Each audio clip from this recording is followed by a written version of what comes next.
Oh, wow. Stay calm and follow airport person nearest. ലോകത്ത് ഇതുവരെ നടന്നതിൽ വെച്ച് ഏറ്റവും വലിയൊരു എയർപോർട്ട് അറ്റാക്ക് ഇസ്രായേലിൽ നടന്നിട്ടുണ്ട്. നിങ്ങൾ ആരെങ്കിലും അറിഞ്ഞിരുന്നോ? ചുരുക്കം ചില ഇംഗ്ലീഷ് ചൈനീസ് മാധ്യമങ്ങൾ മാത്രമാണ് ഈ ഒരു കാര്യം റിപ്പോർട്ട് ചെയ്തിട്ടുള്ളത്.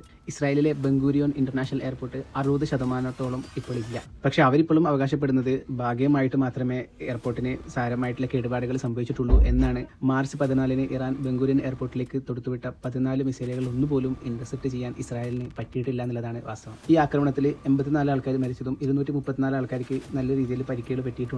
4 മിസൈലുകൾ അവിടുത്തെ റൺവേയിലടക്കം, അവിടെ പാർക്കിങ്ങിൽ ഉണ്ടായിരുന്ന ആർമി വിമാനങ്ങളടക്കം, യാത്രാ വിമാനങ്ങളടക്കം 73 വിമാനങ്ങളാണ് കത്തിനശിച്ചിട്ടുള്ളത്.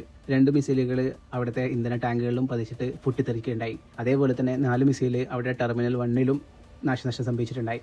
ഇങ്ങനെയൊക്കെയാണ് നിലവിൽ മാധ്യമങ്ങൾ റിപ്പോർട്ട് ചെയ്തിട്ടുള്ളത്. എന്തൊക്കെ പറഞ്ഞു കഴിഞ്ഞാലും ഈ ഒരു എയർപോർട്ട് പുനരാരംഭിക്കാൻ അറ്റ്ലീസ്റ്റ് 1 വർഷമെങ്കിലും എടുക്കുമെന്നതാണ് വാസ്തവം. ഏകദേശം $12 ബില്യൺ ഇസ്രായേലിന് ഈ ഒരു കാര്യത്തിൽ നഷ്ടപ്പെട്ടിട്ടുള്ളത്. ഇസ്രായേലിലെ ഒരേ ഒരു ഇന്റർനാഷണൽ എയർപോർട്ട് കൂടിയാണ് കേട്ടോ ഇത്. ഇത്രയൊക്കെ ഹൈടെക് സംവിധാനങ്ങൾ ഉണ്ടായിട്ടും ഇറാന്റെ ക്ലസ്റ്റർ മിസൈൽ സംവിധാനം കാരണമാണ് അവർക്ക് ഈ എല്ലാ മിസൈലുകളെയും ഇന്റർസെപ്റ്റ് ചെയ്യാൻ സാധിക്കാതിരുന്നത്. ഈ ഒരു കാര്യങ്ങളിൽ നിന്ന് തന്നെ ഈ ഒരു യുദ്ധം കാരണം അമേരിക്കയും ഇസ്രായേലും അനുഭവിക്കുന്ന സാമ്പത്തിക നഷ്ടങ്ങൾ ഏറെയാണ്.